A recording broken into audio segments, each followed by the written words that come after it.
All right. First and foremost, I would like to give all praise, honor, and glory unto Yahweh, Bahashem Yahushai, Bahashem Rakakwadash.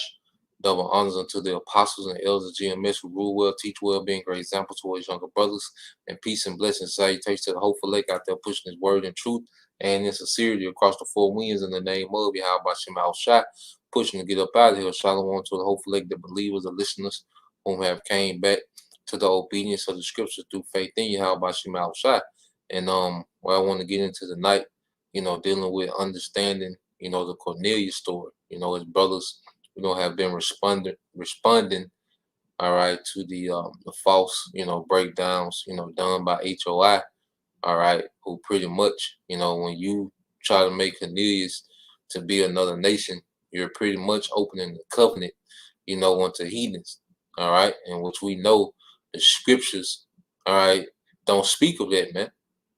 And at the end of the day, we're not here, to be pissed, at Jake, because Jake got to play their role. Somebody got to be the false prophet. Somebody, got to wax worse and worse, as the scriptures say, But we're just here to give sound doctrine, to the serious-minded, hopeful elect, So what we're gonna do tonight, we're gonna go into a little bit of history, because one thing about it, you have to understand the backdrop of what's going on. When you read the New Testament, you have to understand the history that led up to the New Testament. You have to understand the geopolitics and what was going on, all right, that had Jake pretty much mingled in, all right, with the heathen, especially the Greeks, and then eventually the Romans. Because one thing about the Roman Empire, Salaki, what you got to understand is the Roman Empire, they wouldn't completely just destroy, another empire. They would absorb it, you see, and make them tributaries to Rome, and they will utilize the men. You see, Rome pretty much perfected having you in slavery with the thought that you wasn't in slavery because you still could enjoy the benefits of Rome. You see, just like America. America has the illusion as if we're not in captivity because we get to enjoy the certain benefits of being America, but it's captivity. You see? So when you read the scriptures, especially during the time of Acts, it's nothing but, America all over again. All right. We was Cornelius. When you look at Cornelius, it's nothing different than having a Jake, police chief. All right, it's no different. It's not a a big complex thing. It just America is more modernized than ancient Rome, but it's the same system. It's the same setup. All right, which we're gonna get into it now. What I want to do, get a few scriptures first, and then I got a video I want to play. I'm gonna cue the video up, you know. But yeah, you gotta understand the backdrop. You gotta understand, history. You gotta understand how the Roman Empire got down. And ultimately you gotta understand, prophecy, man. You have to understand prophecy. All right. This ain't the time, all right, to have a face value, understanding of the scriptures, man. You know. And like Elder Apostle Bar said, man, you can't be, lazy, all right, when it comes, to the scriptures now. Let me cue this up. I'm gonna start off with they sought to be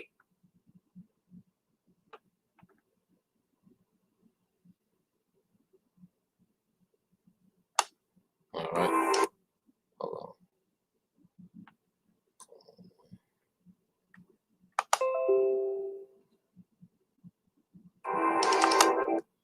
All right.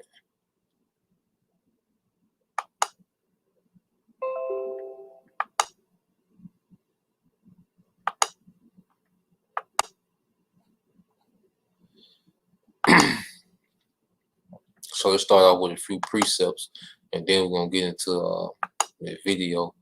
We're gonna get some more precepts. After that, we're gonna deal with the history. Now, when you go into simple scriptures, you know, simple scriptures. Now, when you go into Deuteronomy 28, all right,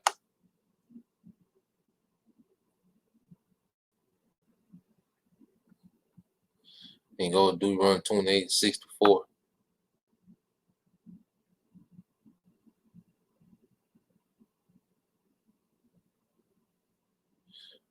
All right, now this is Deuteronomy 28:64. Now, what is this? This is a punishment, one of the punishments for our disobedience, you know. And when you read it, what does it say? Deuteronomy 28:64. And the Lord Yahweh Shema Shah shall scatter thee among all the people, all right? I mean, all nations, from one end of the earth even unto the other. And there thou shalt serve other gods, which neither thou nor thy fathers have known, even wood and stone. And when you get into the time of Cornelius, all right, Jake had been, scattered several times over and intermingled with these heathens and serving other gods. You see, this prophecy came to pass, and you can't ignore this in the scriptures. And when Jake was scattered among these heathens, you see, they wasn't just there. And one thing about Jake, when you give Jake, you give Jake, when you scatter Jake, you put Jake in different circumstances. Jake gonna rise to the top. You're gonna have a few Jakes that's gonna rise to the top just because how the Lord blessed us to be, man. You know, you put Jake in these different empires. One thing about it, even though the Most High put us in a lower state, we still the sons of God, and we have a particular skill set that no other nation has. All right, and Jake gonna rise through the ranks. Jake's gonna be beneficial to these heathen nations, man. And that's what we see with Cornelius. You know, you had the Ethiopian eunuch, and he was a treasurer for the queen. He was a Jake, you know, but he was a treasurer, all right, for the queen. Because wherever you put Jake, you have particular Jakes that gonna have these skill sets and they gonna rise up in society, man. That's just what it is. You see? Colin Powell, and if you brothers have any more examples, but that's how Jake get down, man. Jake gonna rise all right to the top, man. Jake gonna make it work, you know. So it was promised that we will be scattered, man. Just like it was promised we'll be gathered, but we got to deal, with us being scattered. When you get that in the book of Tobit, let's get the book of Tobit.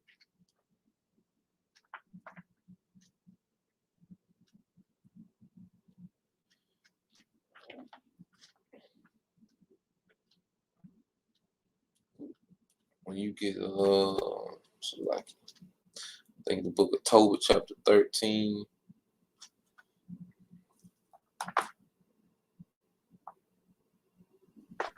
All right, this is the book of Tobit chapter 13, verse 3. Confess him, all right, confess Yahweh Bashim Shai before the Gentiles, ye children of Israel, for he have scattered you among them. All right. So our people being scattered among these Gentiles, these actual other nations, what did they become? They became Gentiles, man. That's why the Apostle Paul, all right, wrote this. That's why he wrote that in 1 Corinthians. That's why he wrote this, man. This is 1 Corinthians 12 and 2. Ye know that ye were Gentiles, carried away unto dumb idols, even as you were led. All right.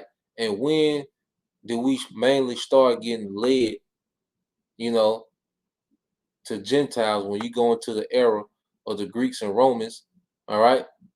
When did we mainly start being led unto dumb idols, man?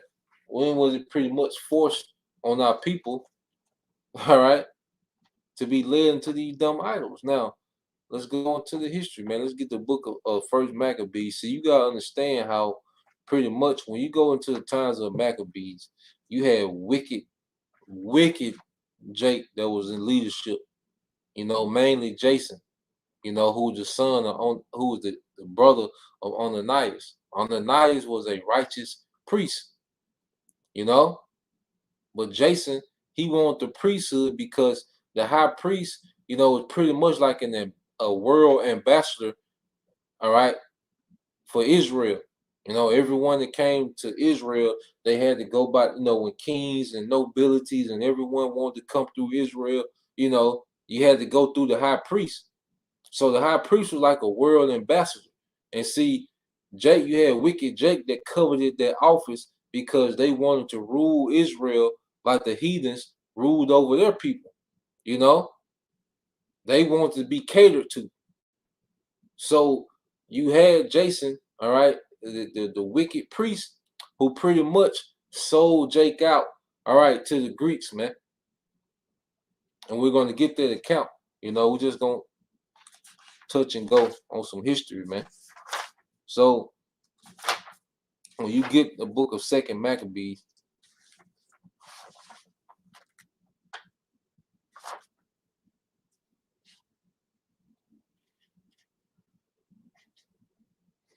if you brothers, you know, and you sisters have a question about anything, you know, just ask in the comment board. We'll get into it.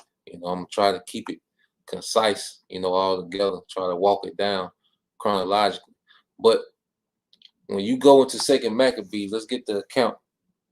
When you go to Second Maccabees 4 and 7, it says, but after the death of Seleucus, when Antiochus called Epiphanes took the kingdom, Jason, the brother of Ananias, labored underhand to be high priest, promising unto the king by intercession 303 score talents of silver and another revenue 80 talents. So you had Jake trying to buy the high priest office, man. You see? This is what was going on. And it says, besides this, he promised to assign 150 more if he might have license to set him up a place of exercise and for the training up of the youth in the fashions of the heathen, and to write them of Jerusalem by the name of Antiochians. You see, by the name of Antiochians, there's no different than being called Americans. Antiochus was nothing but a Greek king, you know, Edomite Greek king, you know, like you call yourself American after Amerigo Vespucci, which was an Italian map maker, you know,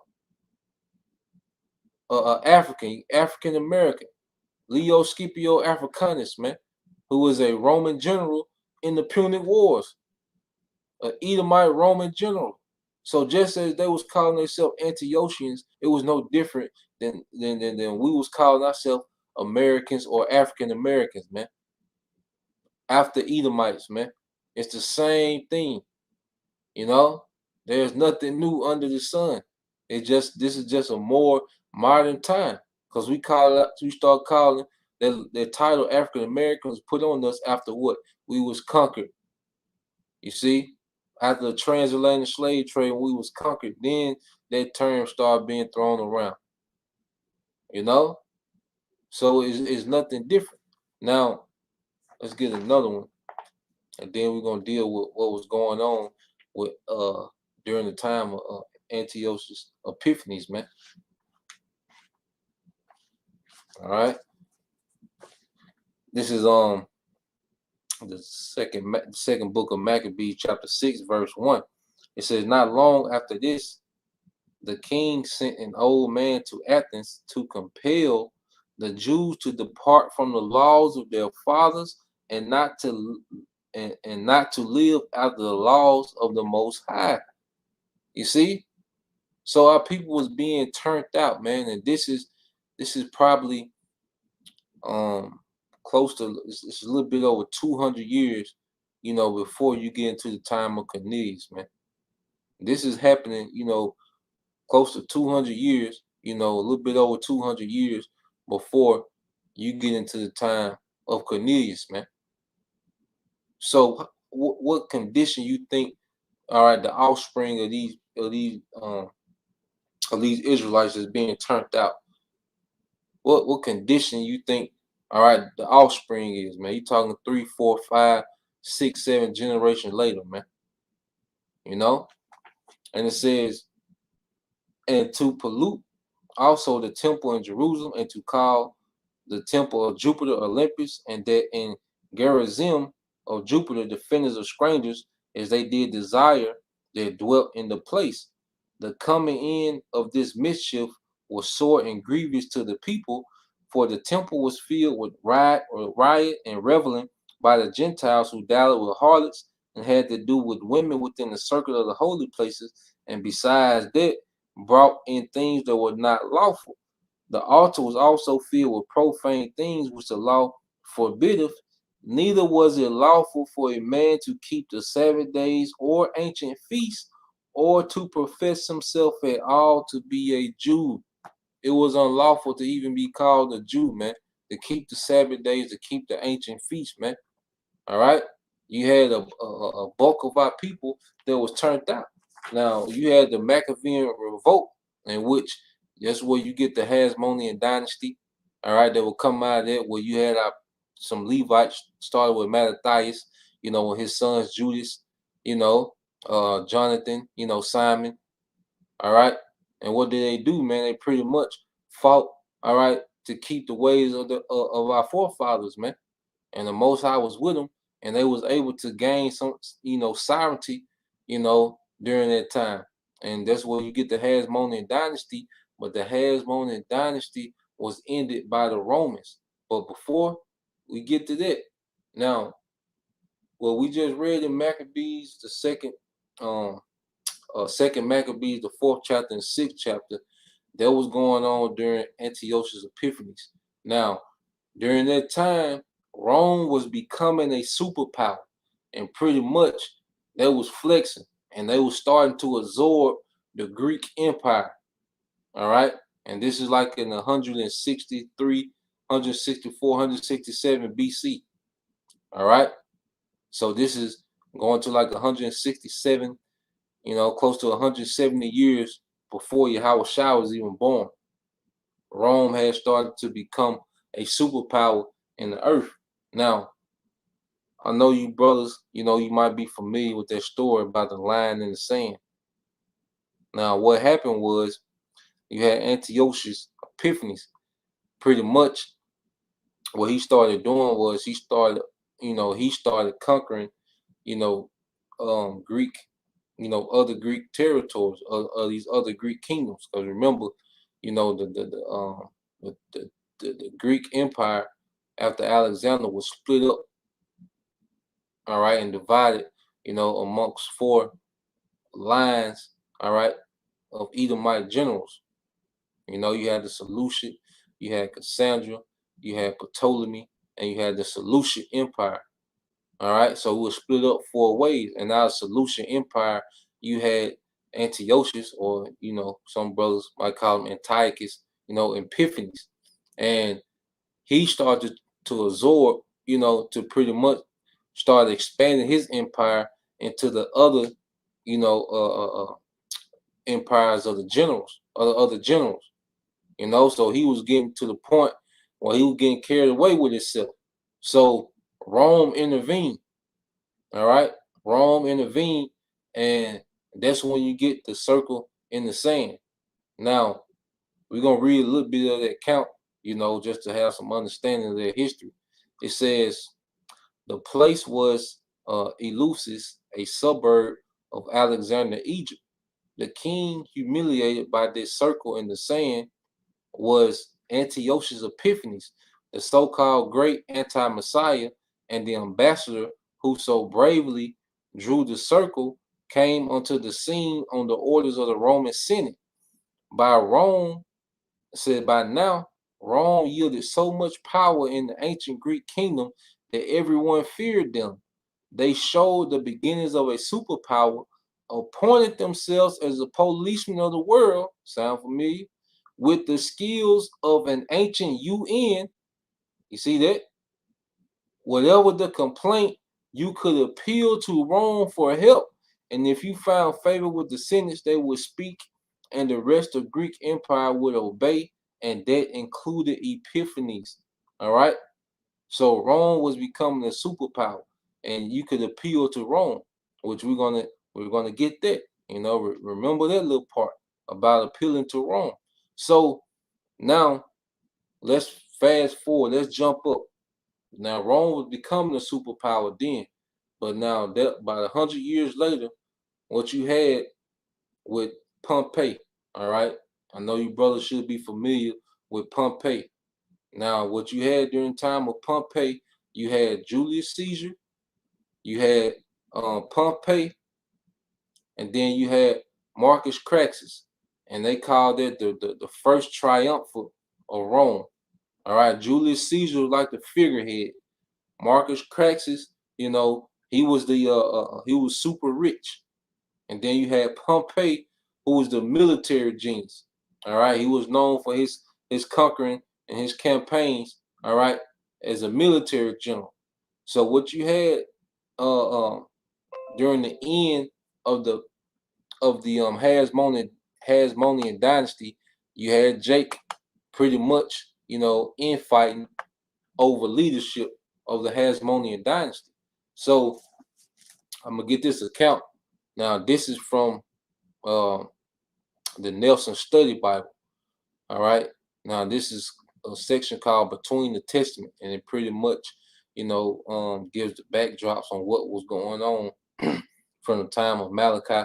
All right, during the Persian Empire, during the time of the Greeks, leading all up to the Roman Empire. Going into the Book of Matthew. Now, matter of fact, I'm gonna get the scripture first, then I'm gonna get that account because Yahushua spoke on it, pretty much. Now, when you get the Book of Matthew, chapter 11, you know, I pray it's making sense, for you brothers and you few sisters. This is Matthew 11 and 12. It says, "And from the days of John the Baptist until now, the kingdom of heaven suffered violence, and the violent take it by force." Now, what is Yahushua speaking of? You gotta go back into the history. Now, this is between the testaments, dealing with the Romans. It says when Pompey suspected Aristobulus of planning to rebel against Rome, he besieged Jerusalem. Now, Aristobulus, he was Jake, and him and his brother, was pretty much, infighting about, rulership of the Hasmonean dynasty. And you had Pompey, he didn't trust Aristobulus, and he thought he was gonna plan a rebellion. See, Jake was known for rebellion, man.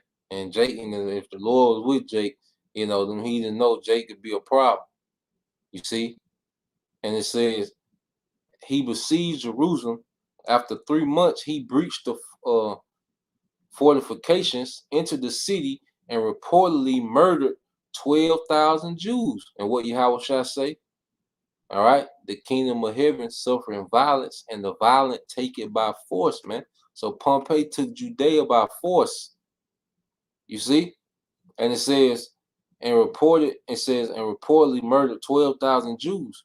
Pompey and his officers entered the Holy of Holies in the temple, but he did not touch its costly furnishings and allowed temple worship to continue. Jerusalem, however, was made tributary to the Romans, and the last vestige of Jewish independence, all right, which the independence of the Jews, and no such thing as Jewish, all right, the last vestige of Jew independence was removed, all right. So that's when what? Judea became what? A tributary, all right, and that happened and that was in 63 BC. So there was like 67 years, before Yahweh Shah was born, that happened.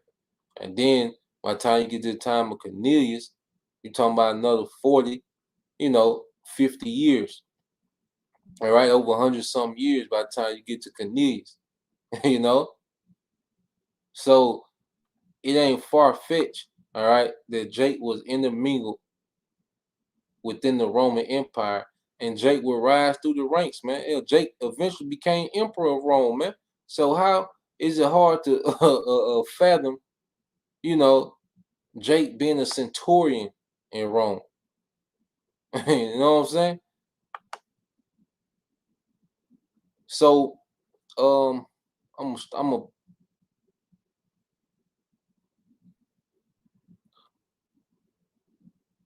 gonna play this. I'm gonna go ahead and play a little bit of video. I'm gonna stop it. Then we'll get some more precepts. You see?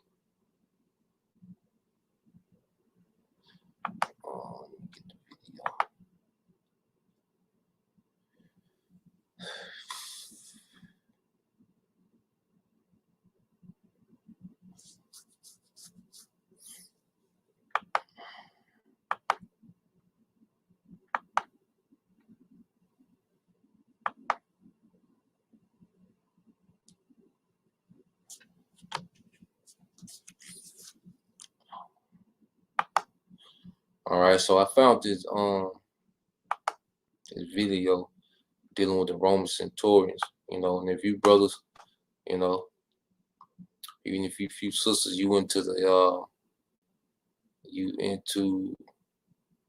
history documentaries. This is a pretty good channel. It's called Kings and Generals. This channel here called Kings and Generals. They got some pretty good they cover a lot of different areas of history. A lot of quick 19-15 minute videos. They pretty much tap into a lot of history. But they did a little segment with the centurions. I want to get it. I found a few things interesting, that I thought would edify. All right. Yeah.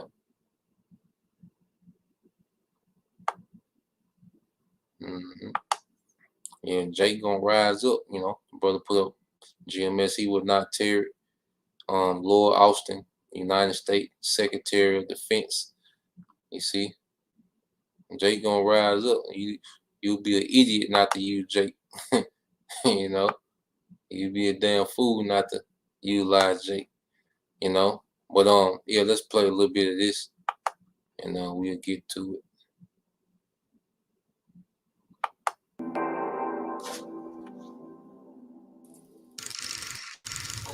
The vast military of Rome was perhaps the greatest war machine in the ancient world. Though a Roman army's general or emperor was almost always the most visible figure when victory in battle against the enemy was achieved, the well-oiled gears of Rome's legions were instead the revered, illustrious, and notorious centurions. In this video, in our Armies and Tactics series, we will examine this most iconic figure in the history of Rome, who the centurion were, what equipment they used, and how they operated to craft the legions into antiquity's most rigorously disciplined military force. Shout out to Hearts of Iron 4 and Paradox Interactive for sponsoring this video. Hearts of Iron 4 is one of our favourite strategy games, and you can try it for free for a limited time ending on the 1st of March. So download the game by clicking the link in the description. This game offers a total strategic war on land, air and sea in a World War II setting. Assume control of any historical nation in a single campaign, or in both competitive and cooperative cross-platform multiplayer for up to 32 players. We've played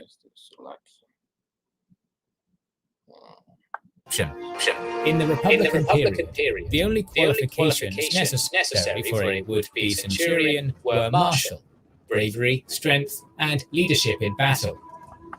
So you heard that, and play it again.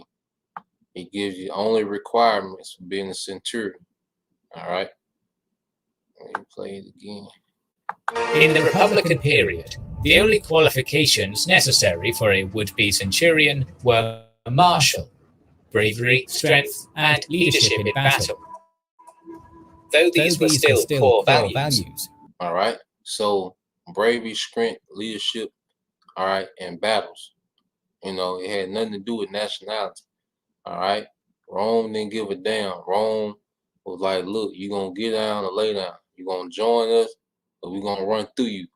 Your choice. All right? And a lot of these people that the Romans conquered, all right, became part of the military. And the military was a lucrative business, man, because you will get to, split the spoils. That's why Julius Caesar, was so popular, because his military became rich under him, man. His men, those legions became, well-to-do, under Julius Caesar. That's why, they didn't, care about what the Senate was talking about, because you would have to get permission from the Senate, to go on a military campaign. But with Julius Caesar, he was letting those men get lands, all right? They was getting women, they was getting livestock. So they were like, shit, we just gonna go wherever Julius say go. Like, the hell with the Senate, If Julius said go here, they would move. And that's why when Julius came back, they killed him, because he had got powerful, man. In Rome, they didn't want one man to be, that powerful.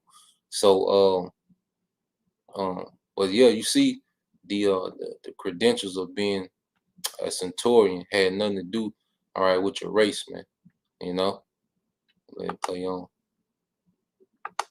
Centurions of the Principate increasingly had to come with other qualities that would make them a more well-rounded officer. A centurion had to be, in almost all respects, an exemplary soldier, possessing a formidable stature, skill with weaponry, and strength with which to lead from the front, inspiring the men under his command. Now, who are the best athletes, on the planet? You see?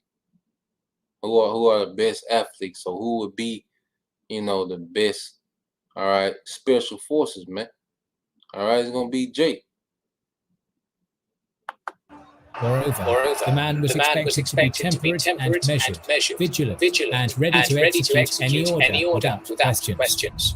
To his truth, the centurion needed to be a notoriously strict disciplinarian when necessary, exercising and drilling his centurion regularly, ensuring that their uniforms and weaponry were in top shape for parade and the battleground. In the early imperial period, it was becoming more and more crucial for the centurions to take on some administrative functions, and therefore literacy became a desirable skill.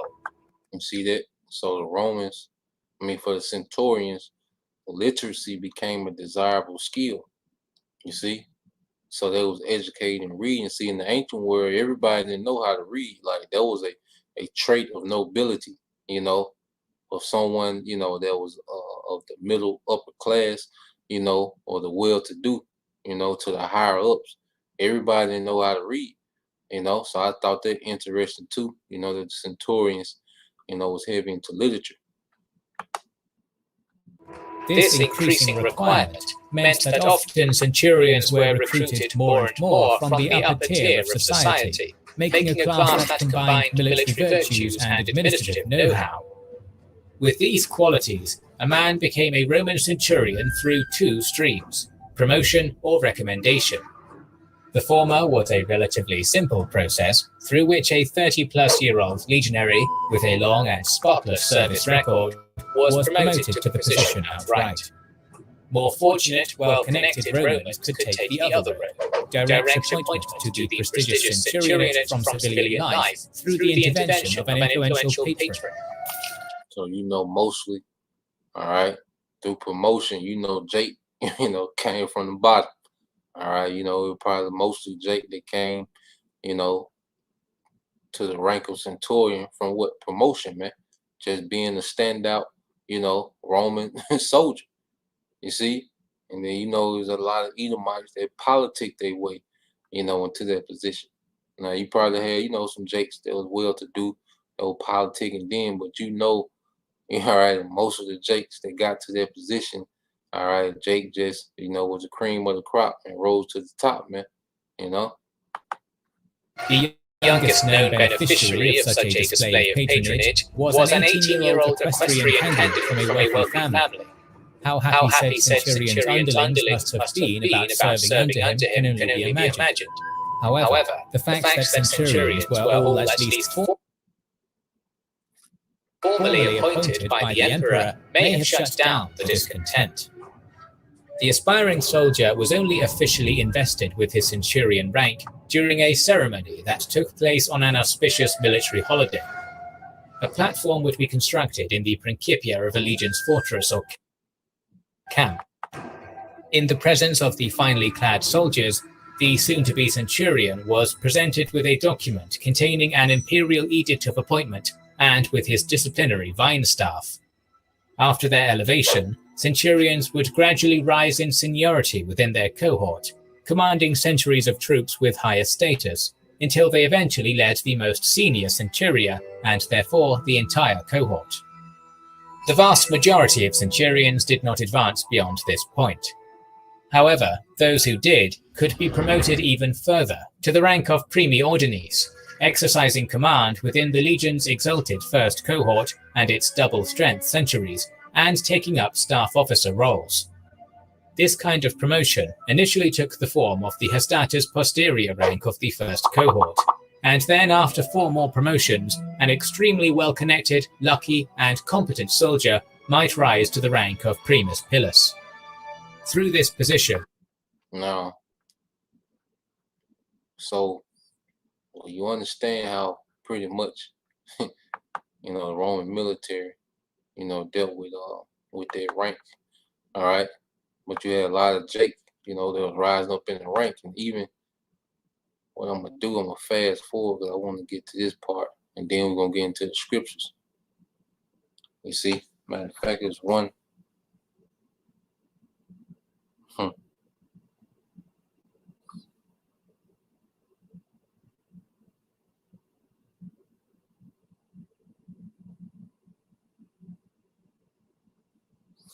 I think that's in, let me see. Wait 1 second. But because Yahushua was in the midst of this, like, you gotta understand, like, this is a reality. You can read the scriptures and think, they just are isolated events, in history. Well, no, this is reality. Like, real life was going on. Like, when Yahushua was on the scene, all right, real life, was going on. Things existed. It wasn't just everybody on earth was around Yahushua. Like, you had life going on. You had Yahushua. He was doing this thing amongst, Jake. You see, those miracles and all those things.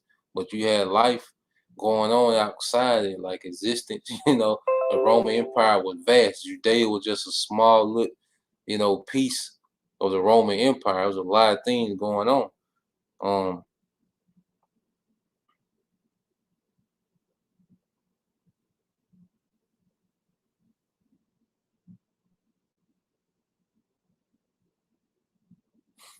So I'm gonna play this clip. I'm gonna fast forward and get another part, and then we're gonna get an account. I'm gonna go to.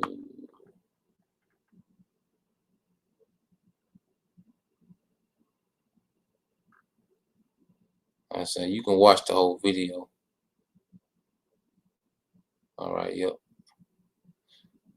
Start here, play a few minutes of this, and then we'll get into the counts of the scriptures. You know.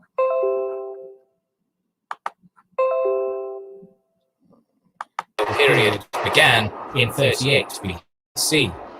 During a battle in Hispania, a veteran primus pilus known as Now, pretty much they're gonna go into, you know, the punishments of wine a little more. Veteran primus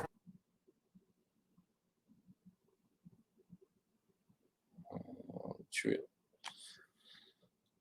Lead from the front mentality into the grinding drudgery of regular life on campaign.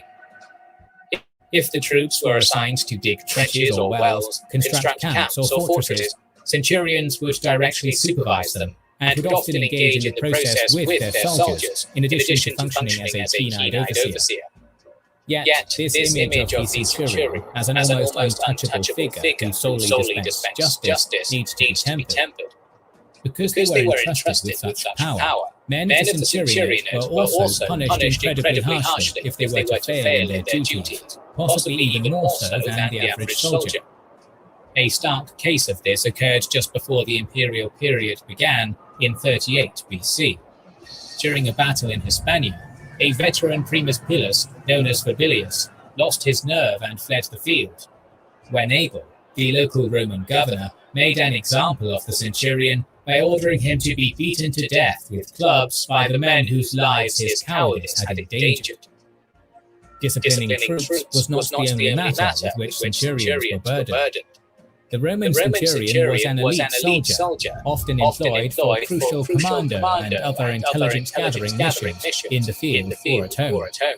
These could include scouting an enemy force, infiltrating hostile cities, acting as a trusted secret courier for a high noble, or assassinating figures who were too prominent to murder openly. In their administrative function, centurions were responsible for maintaining the logistical supply line for the army, supervising the collection of food, armor, weaponry, and other materiel from various contractors. Such figures of authority also had police and sometimes even judicial roles in keeping the peace. Important prisoners would be escorted by centurions, such as St. Paul, who was brought to the Antonia fortress in Jerusalem, protected from the violent mobs of the city by a centurion. Moreover, they commanded troops who were sent to hunt down bandits and brigands in the countryside, and oversaw the arrest and execution of petty criminals. In such situations, legal authority was delegated to the contingent centurion who would come to a verdict. A couple of legal cases recorded on documents in Egypt also suggest that centurions exercised informal but swift and effective de facto authority on such minutiae as assault, theft, tax collection, and even remedying and punishing criminal activities of other administrators.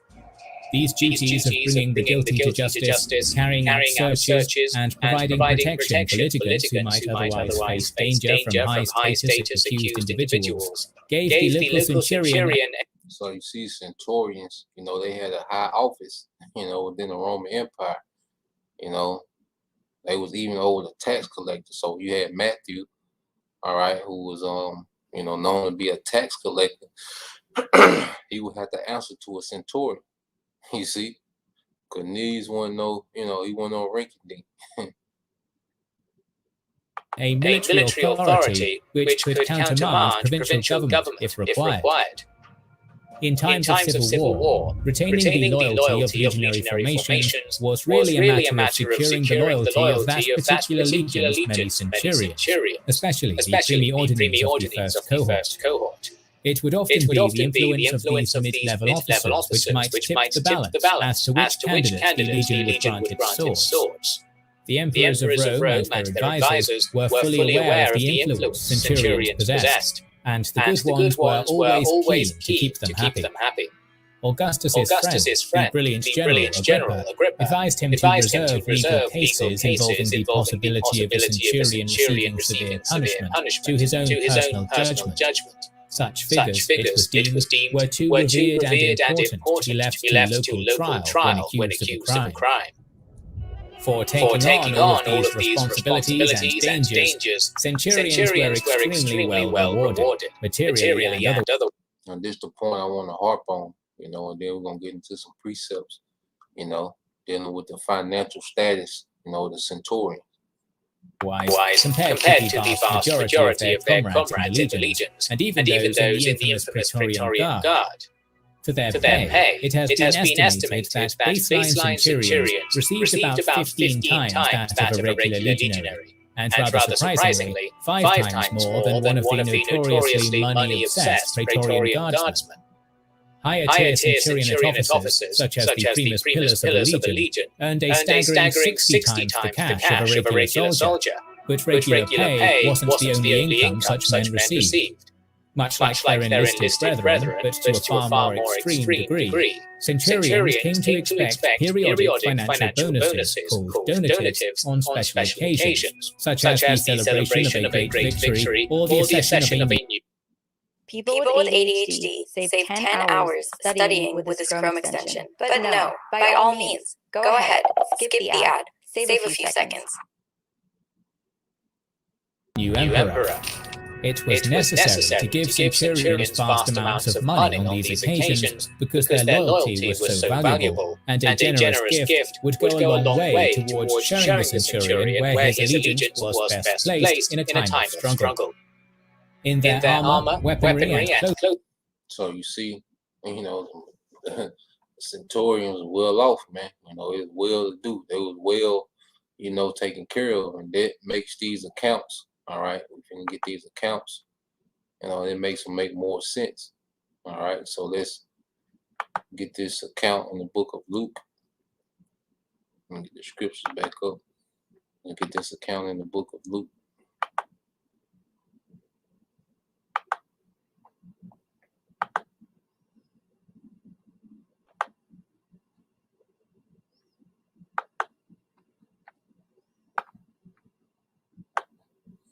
All right, when you get the book of Luke, chapter 7.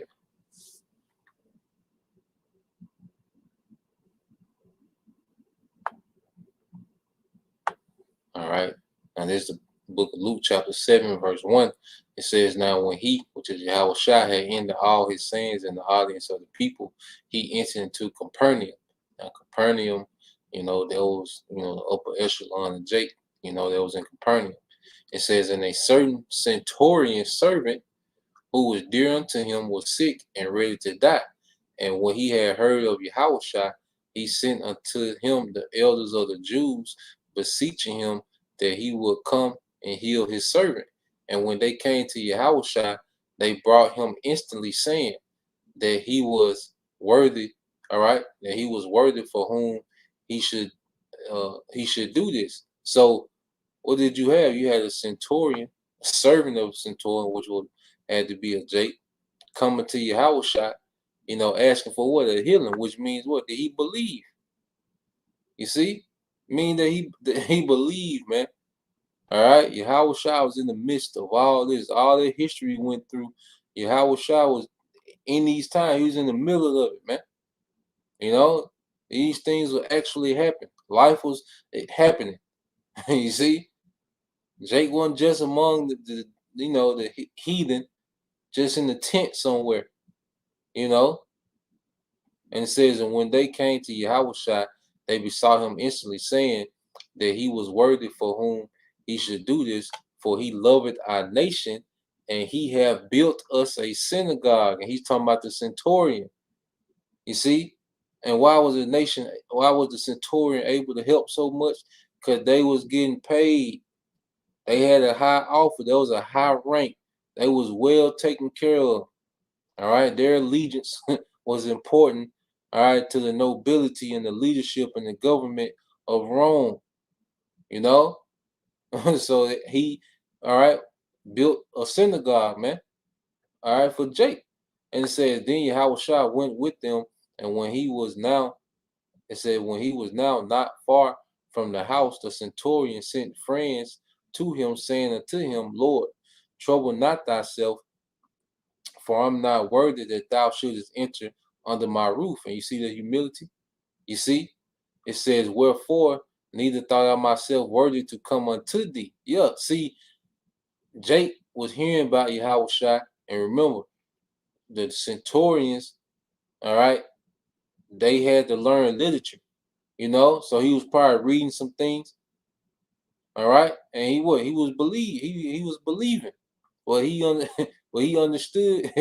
Like, damn, once you understand we understand who we are and how far we fell. I remember when I first came to the ministry, just on the other side of the camp, just listening to videos, man.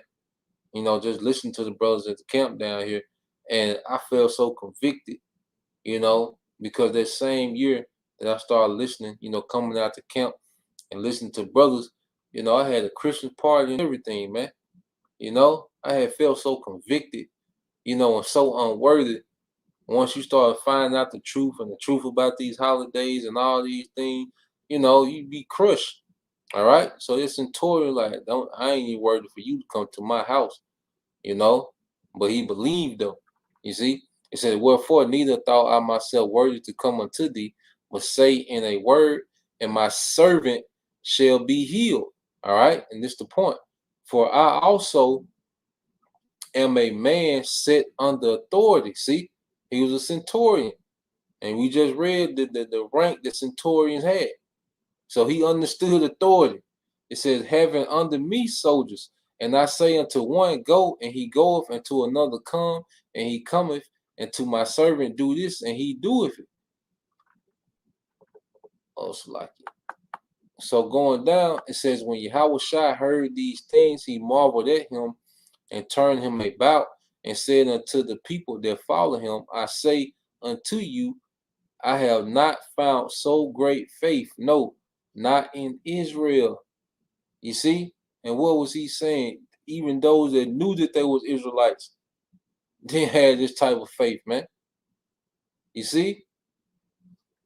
So this was a centurion, but this centurion is not talked about like Cornelius, man. But this is a centurion in the Roman Empire. He's no different than Cornelius. They just didn't give his name. You see?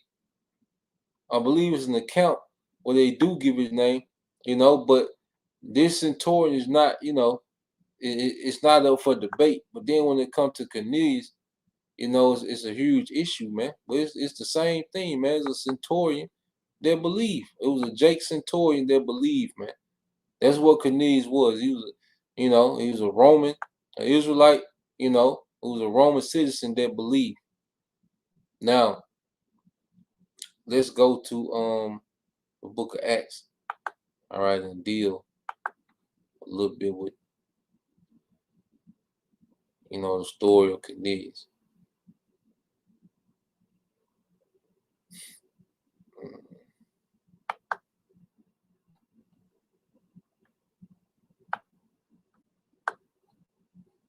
All right. So when you go to the book of Acts, chapter 10, all right, verse 1, it said, there was a certain man in Caesarea called Cornelius, a centurion of the band called the Italian band, a devout man, and one that feared the Most High with all his house. Come on, man. That's enough right there. Come on, man. Ain't no other nation doing this, man. It's in Jake to fear Yahweh Shema Shah. Matter of fact, I think we brought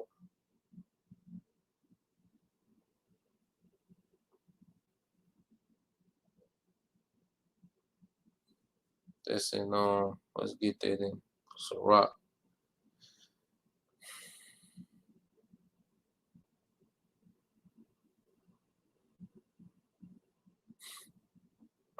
Now when you go to I believe it's one and yep.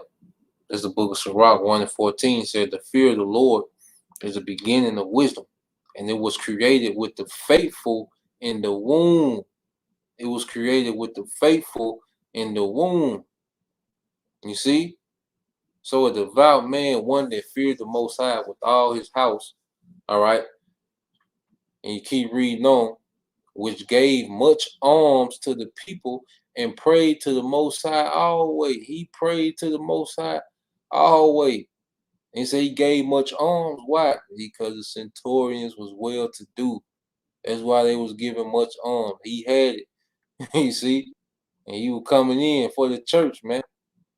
It says he saw in a vision evidently about the ninth hour, all right, of the day, an angel of the Most High coming to him and saying unto him, Cornelius.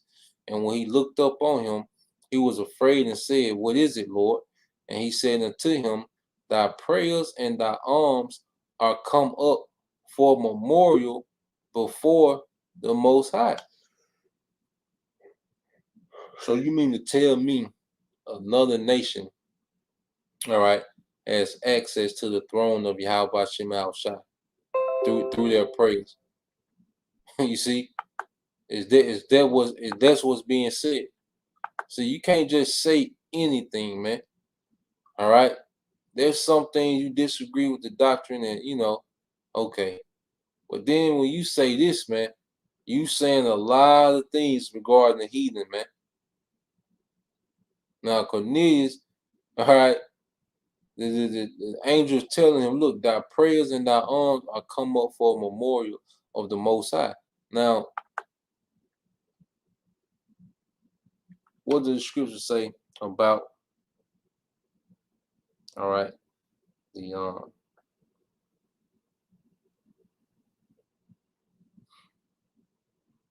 when you go to Proverbs, all right, 15 and 29.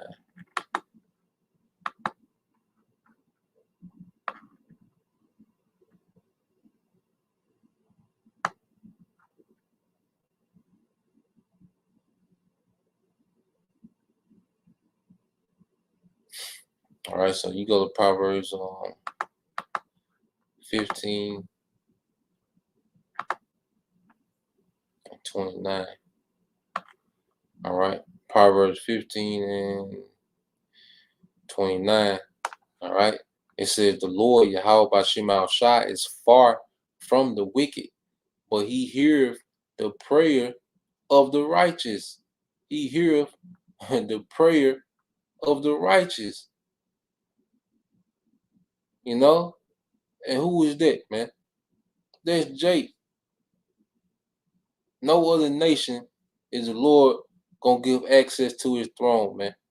Where they can give alms and pray and it be acceptable, man. Because Cornelius believed. He said him and his household feared, all right, the Most High, man.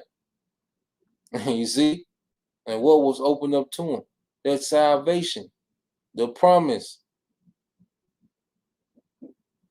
And you had to be of their lineage to partake in that promise. You see that?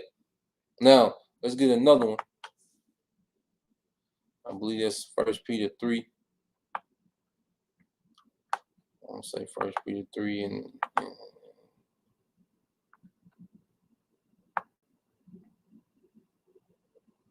all right, this is 1 Peter 3 and 12. It said, for the eyes of the Lord are over the righteous, and his ears are open unto their prayers, but the face of the Lord is against them that do evil.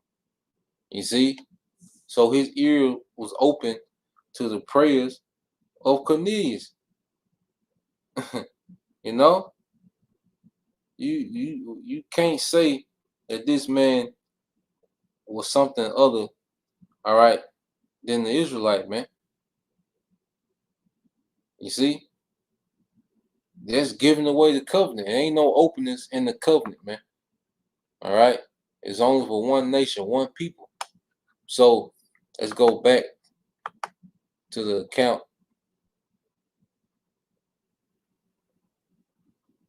Yep, the brother just put, like the elder brother, Elder Kazak just put Psalm 34 and 15 said, the eyes of the Lord Yahweh Shema Shai are upon the righteous, and his ears are open unto their cry, man. You can't get around it. You see?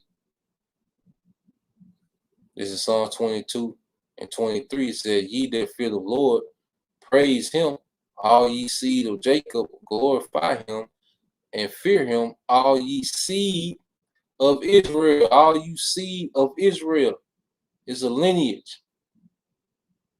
All right. And that's from Brother El Kazak, the end, my friend.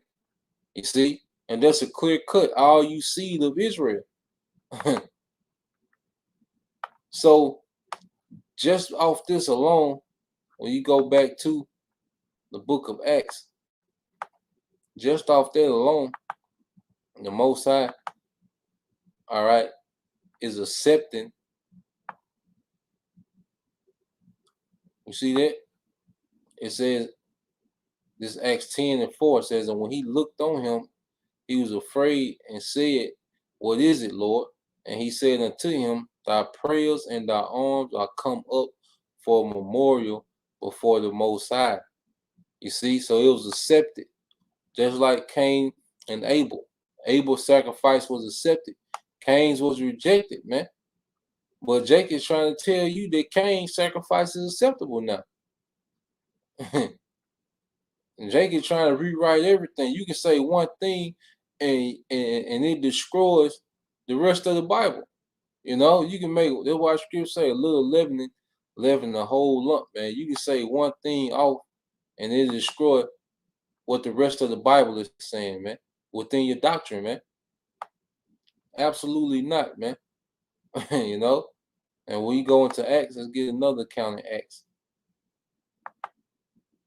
All right, when you get Acts in the 16th chapter. Now, this is when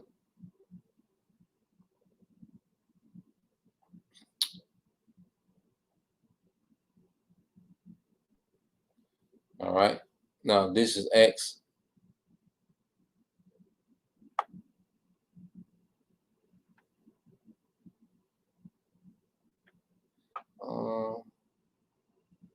I started at 14 just to read. But this is the book of Acts, chapter 16, verse 14. It says, and a certain woman named Lydia, all right, a seller of purple, all right, so this was a sister, all right, they believed, man, all right, she was a Roman citizen, a seller of purple, so she was on, all right, balling, but she was a believer, all right. Jake was in the Roman Empire living, man, just like we in America living. You know, you got brothers there's in garments on the highways and byways, and if you've seen what kind of cars they drove and what type of houses they stayed in, you know, Jake living in Rome, man. But Jake believed. You know, you got people come from all, you know, different aspects of life. But just like ancient Rome, all right, Jake living, Jake got different positions, but Jake believed. You see? Jake didn't come up knowing nothing about being an Israelite. All right? But what happened? Their word went forth and Jake was converted. It's the same thing going on now, man. All right? It says, in a certain woman named Lydia, a seller of purple of the city of Thyatira, which worshiped the Most High, heard us, whose heart the Lord opened. You see? This is a Roman citizen, but she's an Israelite through lineage. All right? Whose heart the Lord opened, that she attended unto the things which were spoken of Paul. And when she was baptized and her household, she besought us, saying, if you have judged me to be beautiful to the Lord, come into my house and abide there. And she constrained us. And it came to pass, as we went to prayer, a certain damsel possessed with a spirit of divination met us, which brought her masters much gains by soothsaying. Yeah, so yeah, like a little witch, you know, following the apostles. And said the same followed Paul and us and cried, saying, these men are the servants of the Most High God, which show unto us the way of salvation. Yeah, with that demon on them, man. All right, because those demons know the spirits, you know. That's why that demon told that one guy, he like, look, Yahweh Shai, I know, Paul, I know, but who are you? You know, and they whooped him out of his clothes. You see? Well, these demons know, all right, those those spirits, man. And she pretty much All right, that demon was on to say that, look, these are the servants of the Most High, which show unto us the way of salvation. Verse 18, and this day, and it says, and this did she many days, but Paul, being grieved, turned and said to the Spirit, I command thee in the name of Yahweh HaMashiach to come out of her. And he came out the same hour. So Paul exorcised that demon off, the woman that was following them, man. Verse 19, it says, and when her master saw this, that the hope of their gains was gone, because they was making money, off this demon-possessed woman, they caught Paul and Silas and drew them into the marketplace unto the rulers and brought them to the magistrates, saying, these men, being Jews, all right, do exceedingly trouble our city and teach customs which are not lawful for us to receive, neither to observe, being Romans. Being Romans. All right. So all this is happening in the midst of what? Romans. But you had a lot of those Romans that was Israelites. You see? Verse 22, and the multitude rose up together against them, and the magistrates rent off their clothes and commanded to beat them. And when they laid many stripes upon them, they cast them into prison, charging the jailer. All right. So this is a Roman prison. All right. Roman jailers. But we're going to come to find that this jailer is what? Jake. You see? Charging the jailer to keep them safely, who, having received such a charge, thrust them into the inner prison and made their feet fast in stocks. And at midnight, Paul and Silas prayed and sang praise unto the Most High, and the prisoners heard them. And suddenly there was a great earthquake, so that the foundation of the prison was shaken, and immediately all the doors were open, and everyone's bands was loose. And the keeper of the prison, awakening out of sleep and seeing the prison doors open, he drew out his sword and would have killed himself, supposing that the prisoners had fled. Yeah, because just as we read earlier, you remember the centurion, that pretty much ran off from the battle. The men that he ran off from, they allowed those men to beat him to death, with clubs. You see? Because see, you have particular positions in Rome. Look, if you fail, all right, hey, you'll be to the disposal of the higher ups, man. And in Rome like making examples, man. So he was finna off himself. Because he knew if those prisoners escaped on his watch, you see, he was through. You see?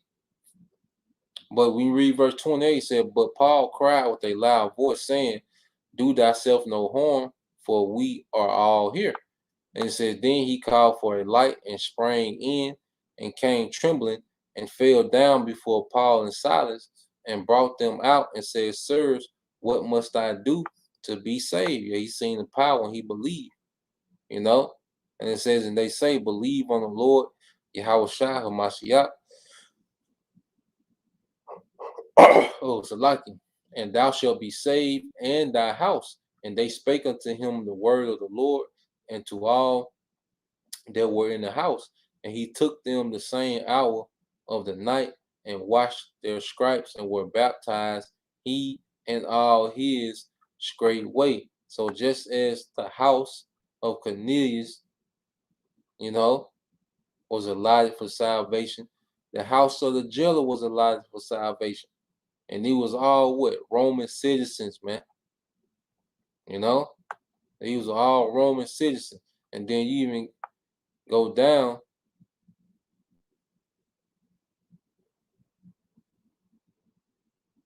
All right.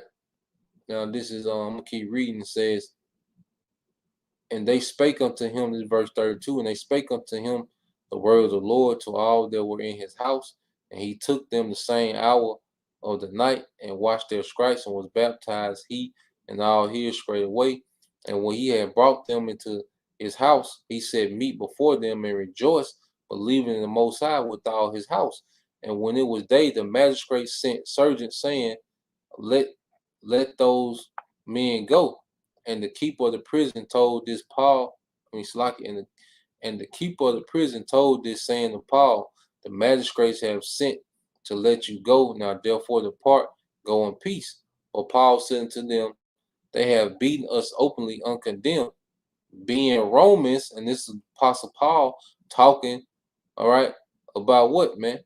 Being Romans, and have cast us into prison, all right, and now they thrust us out privately. Nay, verily, but let them come themselves and fetch us out. So you had Apostle Paul doing what? He was uh, um, playing his Roman card, all right. Remember, we read earlier how, you know, what the Romans did was they would conquer, you know, they would conquer, all right, and the people that they would conquer, they would let them get Roman citizenship, so they will feel included within the empire, but they were still subjugated to tribute, you know, and to pretty much, a lot of them served in the Roman military, or they was beneficial to Rome in some type of way, you know. So they was able to appeal. All right, they Apostle Paul was able to play their Roman card. Now the Apostle Paul was a Roman, you know. So how is it so far fetched of Cornelius being an Israelite? You see, verse 38 says, and the surgeons told these words unto the magistrates, and they feared when they heard that they were Romans. Talking about the Apostle Paul, you know? All right, because it was a certain way that you had to handle the Roman, man. You see? Just like these American embassies everywhere, you can play your American card in certain situations, man. You know? So I'll probably end it there. It's a lot, we can go into, dealing with their history, and, it's a lot to go into. But I ain't gonna prolong it. The point was made at the end of the day. All right, the Cornelius story is our story. All right, there's no difference between being called a Roman and being called an American. That has nothing to do, all right, with our nationality, man. You see, it has nothing to do with our nationality, man. So, Lord will. All right. Matter of fact, Bible Shah, I get it. I end it there. It just popped up on my head. I end it here. This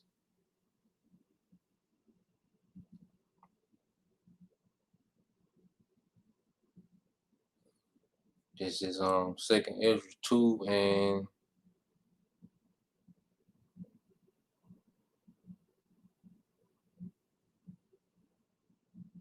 all right, this Second Ezra 2 and 34.